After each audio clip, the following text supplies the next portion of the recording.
This is Matt, Trav, Nick, Luke. We're Ghyti, and you're watching the AU Review.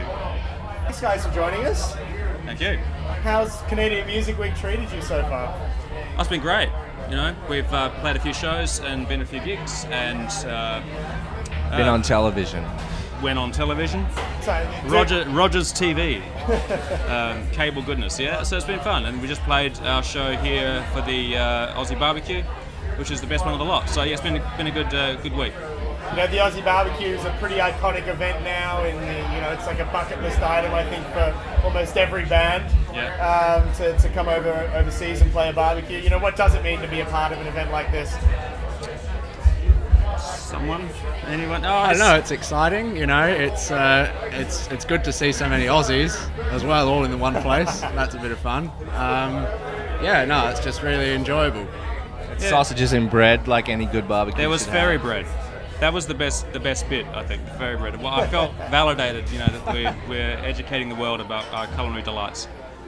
Were you at the event last night where there were the Lamingtons and? No, we had a showcase last night, so there were no Lamingtons at ours. That's a great idea, though. Really, Lamingtons. Didn't you have a meat pie at the Aussie Yeah.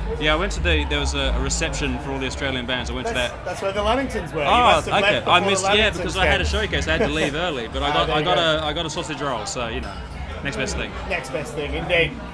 So tell us a little bit about the trip you're on right now. Is it just Canadian Music Week? Are there other shows happening? Yeah, it's just Canadian Music Week in terms of shows. We're going to New York after this for a few days. We were hoping to do a bit of recording down there. We're not decided about that yet. It's going to depend how much money is left. It's going to depend if Trav's awake or not. Yeah, I'm all good. I'll be good. I'll be fine. So yeah, we'll see how we go. But then it's just back to Australia and back into recording. Got a new single going to come out in about a month or so. So yeah, it should that's it. Just this.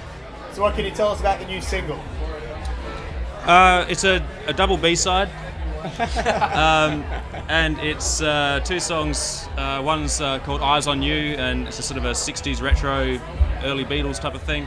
And the other one's Give Us Your Money, which is a broadly political statement. It's a little bit heavier than usual, that one too, isn't it? Yeah, it's changing direction. Bit of a new direction, yeah. From the last one. The last EP was a bit more, I don't know, sort of electronic and constructed in the studio, and this one's a bit more of a live band thing. So yeah, it's being laid down by a shit hot producer. Which will be him.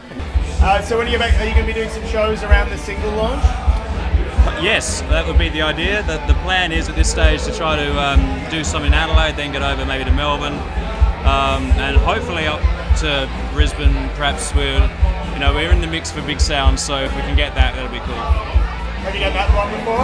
No, we've never done a big sound before, but now we've done this, hopefully that'll be a thing. We don't know the answer to that question yet, though, so we'll see. It's kind of funny, you go all the way to Toronto to play Canadian music before you play the one at home, but it's often the case.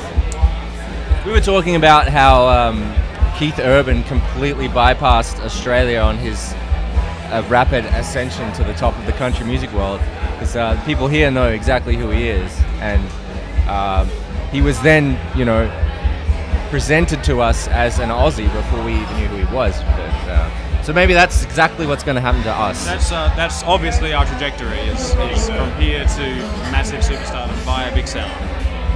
From seeing you a bit earlier today, there's quite an eclectic sound going on. How do you define kind of what you've created with your latest music? I suppose.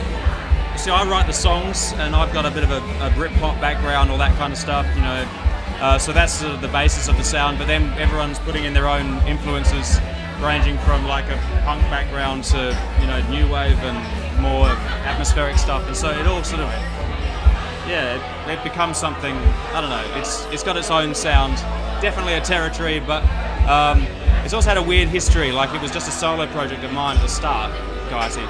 And it was sort of a bit more guerrilla-y, and made at home on a laptop, and so it's ended up in this weird route to get where it is now. But I think it's quite good now. I really like the way it's sounding. And it's very much a collaborative process now behind the music.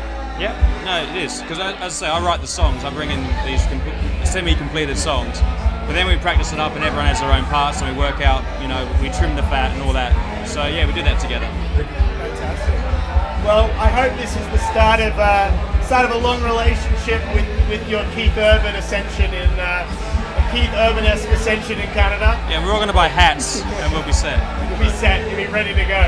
Guys, thank you so much for your time, and enjoy the Aussie barbecue. Just before we go, we should say hi to Sam, because he's in a band, but Sam. he's not here.